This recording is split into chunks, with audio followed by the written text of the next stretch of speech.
beautiful morning to you, and I'm delighted to welcome you to Newspaper Review on High Impact Television. Thank God it's Friday, the 25th day in the month of February 2022. I am Sarah Oswanta, and I'm delighted to bring you stories that have been making the rounds on the front pages of the papers this morning. And I have my guest with me right here in the studio in Lagos State, Nigeria, in person of Dapo Adaramewa, a public affairs analyst. Good morning, Mr. Dapo. Thank you for joining us on Good morning, Sarah. It's good to have you here. It's good to be here. Thank you. Right. Very quickly, let's delve into what we have for today.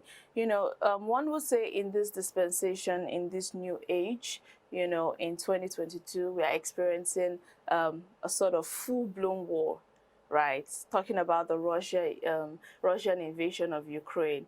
Did you ever see this coming?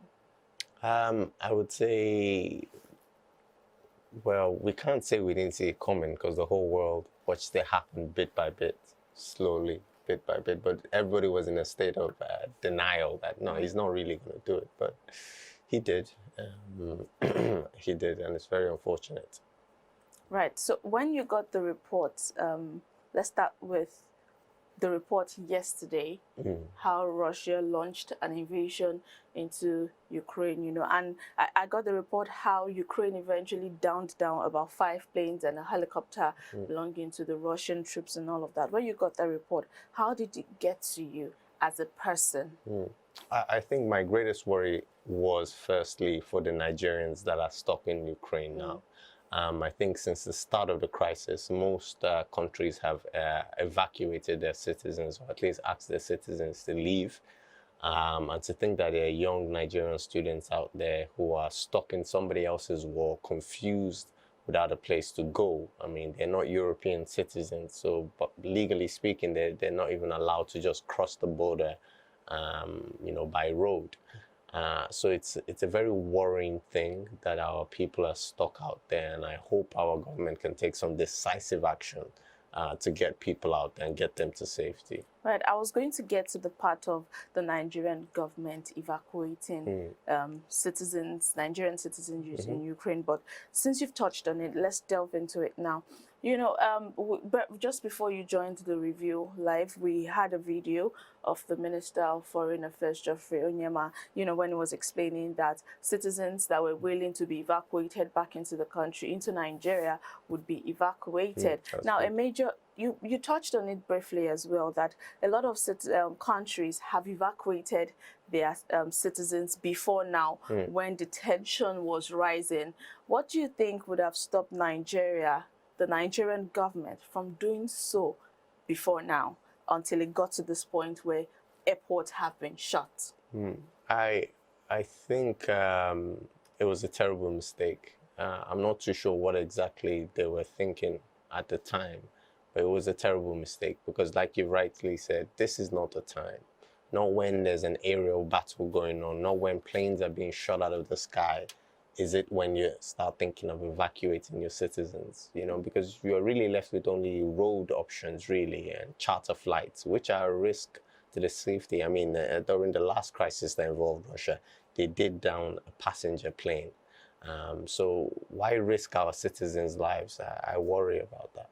So if the airports, okay, before I go into that question, do you see a possibility of the airports being opened for diplomatic issues, diplomatic relations? I mean, do you see a possibility where the airports are open for countries to just evacuate their citizens? Do you see a possibility of that happening anytime soon? I think it is possible. I think the Russians would, by and large, want to save face at this point and show that they're not, you know, they're not the aggressors here. And I think if the diplomatic community should take advantage of whatever is left in the president that desires to still maintain an image of innocence, if they take advantage of that and use that as an excuse to you know, get people out of the country, then that would probably be for the best, I think. Yeah. If that so now, if that option doesn't work out, if the airports are not opened anytime soon, and we see this war, you know, intensifying, what other measures do you think the federal government of Nigeria, I'm talking about Nigeria now because we're citizens of this country and are concerned about our other brothers that are out there. What other measures do you think the federal government can put in place to evacuate the citizens that are over there? We have reports that about 12,000 Nigerian students are in Ukraine. You know, and just this morning I was listening to a conversation from a student in Kyiv, where he was talking about how the borders in Poland have been opened for Nigerians to fly through, but that's not also too safe, because if the Russian government know that they're applying that route, something could be done about it. So what other measures do you think the government can put in place? I think the first thing that our government needs to do is ensure that there is adequate provision for all its citizens who are stuck in this war in terms of financial support and logistical support as well, and ensuring that they are safe and they're able to at least take care of themselves, because during a situation like this, they can't very well go around, they can't earn money, they can't work.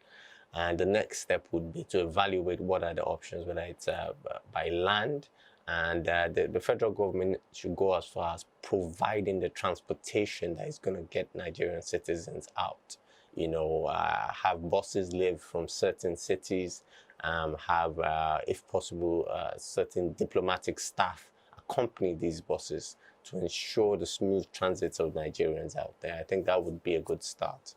Okay, we'll get to see how that, because a lot of Nigerians are worried, they're concerned that this move by the federal government might be one that is too late, and if the airports or other measures are not opened up, we might have to, you know, face a situation that we don't want to face.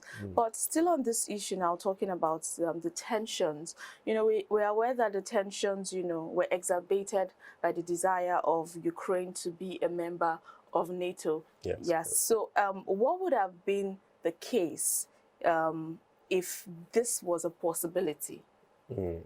I think given that Ukraine is a sovereign country on its own, it can join any alliance that it chooses to. Now, that is in I guess, legally speaking. But in terms of practical terms, countries do engage in a lot of geopolitics, and I can see why the Russian government would be worried about another NATO ally being on its border, you know, and thus allowing for American weaponry to be, you know, within striking distance of them, even more so than it is. So from a geopolitical standpoint, I understand why it's disadvantageous for the Russian state to have another NATO ally on its border. But just because something is disadvantageous doesn't mean you invade the country and, you know, do what they're doing right now. So I think morally it is still wrong, but from an international standpoint, you can understand that, you know, countries do what is advantageous to them. Very, very, very often the last thing in geopolitics that anyone considers is the moral, you know, the moral implications of what they're doing. Usually the morality is used to then justify after the fact, as Putin is attempting to do by, you know, talking about denazification of, you know, the peninsula, which, you know, is very strange, because prior to his invasion, I don't think anybody was talking about Nazis being in these countries. So. Right. I penned down something here. Yeah, sure. And I'd want to read it out, you know. It said the tensions in Eastern Europe escalated on Monday, the 21st of February, you know, when Vladimir Putin moved to officially recognize the pro-Russian breakaway regions of the Donetsk People's Republic and the Luhansk People's Republic as independent states, enabling him to move military resources into those areas in anticipation of the coming assault. What do you make of this move by the president of Russia, Vladimir Putin? I think that the tension really escalated. Tensions in Eastern Europe. Yeah, in Eastern Europe. I mean, the tensions were bound to go that way once Putin sensed, rightly as is evidence now, that the West was not really going to, they were not united, and they were not ready, and they would not be willing to confront his aggression. I think prior acts of aggression that went unpunished by and large, the annexation of Crimea, for example, which, you know, they successfully did, and they realized that, you know what, the international community would not bother and get involved. And so I think that emboldened them, you know, and I think the fact that we're still at a stage where NATO has not made any concrete decisions in terms of how to protect the Ukrainian people further is evidence that, the people, the West is just willing to let this one go.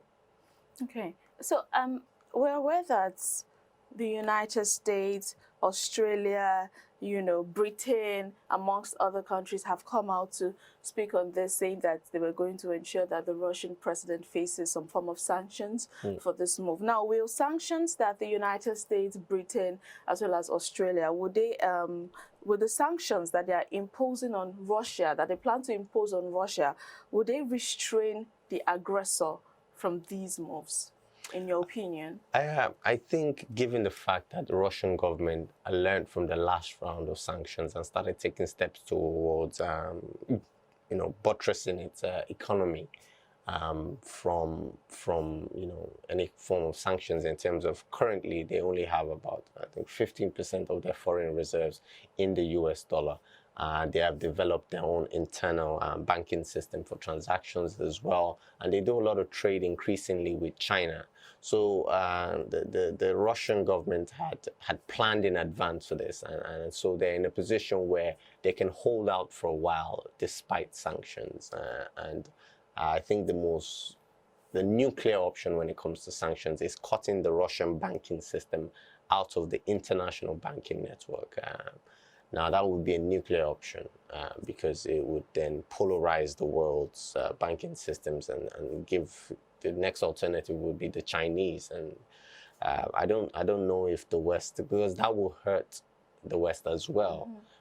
So I don't believe that there's too many sanctions that will be very effective, that won't be detrimental to the West themselves.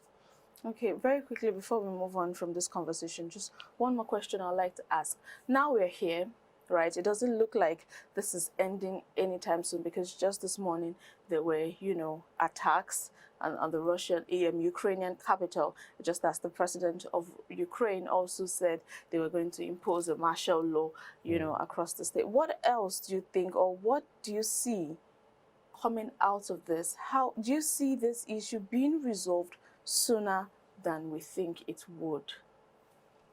I will remain optimistic, but I think if you were to analyze everything that's going on now, I wouldn't say it's going to be resolved anytime soon. Not until Russia achieves its objective in Ukraine, or somebody is willing to stop them. And even if anybody was attempting to, Russia is a nuclear state. So how do you stop a nuclear state that doesn't, degrade into... Talking about Russia achieving its objectives, what exactly are those objectives? I want you to, just clear those objectives out, state them clearly to us here. I think it would be the weakening of the Ukrainian state to the point where it comes back into the fold of the Russian sphere of influence, to ensure that, they move further away from NATO and more towards the Russian Federation. And I think to them that would involve changing certain key people in government right now, and hoping to change public opinion about that. Now, I don't know how effective, bombs and bullets will be at changing the opinion of the Ukrainian people or changing the government's position. But let's see, I think, but the objective is clear. They want a friendly government on their border by any means necessary. We can only just stay hopeful. Yes. Let's move away from the Ukraine-Russia tension. Let's come down to Nigeria, even though that one also affects Nigeria. Let's come down to one that really, it's a Nigerian issue. Talking about the Electoral Act Amendment Bill. Now, one would say it's good news to see that, despite the fact that the bill was transmitted to the president sometime in November, he didn't give his assent to it, and there were plans to veto everything. There was a lot of back and forth. The conversation has come up how the president would assent to the bill today by 12 p.m. Now, if the president doesn't assent to the bill, there's a possibility that the 2023 general elections will be moved forward, and we wouldn't get to see, it would just be like a repetition of what happened in 2019. What do you think can be done at this point if the president doesn't assent to the bill today? I think that the National Assembly would have to veto that bill in the interest of every Nigerian. But we know that the conversation of vetoing the bill has been on. They've talked about vetoing the bill for a long time, and we've not seen them make any move in regards to that. Can we say there's a form of subtle, I don't want to use the word fear, but for lack of better words, with the National Assembly vetoing the president's not assenting to the bill? I understand why in the political sphere there might be a little bit of trepidation from politicians because they are looking after their interests for the next electoral cycle. But considering the president has only 1 year left, I think most of them are okay. You have nothing to fear. This president is not, going to come back. So you don't need to pretend that you are aligned with him on every issue. This is an issue that Nigerians know is very important, right? And I remember on television, the president gave an interview where he was asked, would you assent to the bill if the changes are made in regards to the primaries, whether it's direct, indirect, or consensus? And he said yes. So he gave a promise to Nigerians, right, that the only thing stopping him from enacting this bill that we so desperately need was that clause. That clause has now been taken out. So I think it would send a clear message to not just Nigerians, but to the houses as well, that this government is not willing to do what they want. And so it is up to the House, and the Constitution does, empower it to make that decision and say, you know what, we are going to veto this and we're going to make this law. And I think that would be a great legacy. But I remain optimistic that, our dear president will, fulfill his promise to Nigerians and leave a good legacy, in this regard. Right. I am, as much as you remain optimistic, I also remain so optimistic. I'm just waiting for 12 p.m. Yes, so we get let to us see pray as Nigerians pray. the update on that. Lastly, very quickly, before I let you go, as an educator, I'm aware you're also an educator. Yes. Let's touch very quickly on the Asus strike. There's been a lot of back and forth between ASU and the federal government. As an educator, what do you make of this, considering the fact that these demands have been on for years? Yes. What exactly can we nail as this is the problem of the issues we keep having between us and the federal government? I think as somebody in the educational sphere, I am pained by what is going on because there are victims on both sides. The lecturers themselves are victims and our students are victims as well. But let me just give one clear example. Now, the remuneration for our lecturers has not changed in 13 years. Wow. Now, 13 years ago, a dollar was 160 or 150 or thereabouts, right? It's now at 500. Now, we've seen the rate of inflation within the last year. Now, imagine what 13 years of inflation looks like, and their salaries have stayed the same. You can understand the pain that these people are in. Now, they have tried because they have been at it for so long. The government has made promises. The government signed an MOU and then regated on what it promised. So you can understand why they are at a position where they feel they have no choice to strike. And I understand the pain of Nigerians at university who are 2 months, who are currently writing their exams. They just want to cross that barrier and move on with their lives. I understand the pain, but there's pain all around. And now is the time for people to understand that we cannot battle among ourselves. We must turn our attention at those who are the ones causing the problem, those who are the ones underfunding education, and say enough is enough. Let us join hands together and take the fight back to the government. An election is around the corner. Nigerians should hold that pain, use that anger to go and get your PVC and translate that to actual change in your society. Tweeting about it is not going to make a difference. Complaining about it is not going to make a difference. This next election is probably the most important election in the history of this country. And I think this is the moment for people to say enough is enough, right? We need change. Right. Dr. Adaramewa has really explained so much on all the topics we've talked about today, and I must say it has been an amazing time conversing with him. Thank you so much, Dr. Adaramewa, for joining us on the That's how we wrap it up for this week on Newspaper Review. Thank you so much for joining joining us. Do not forget to join us at 3 p.m.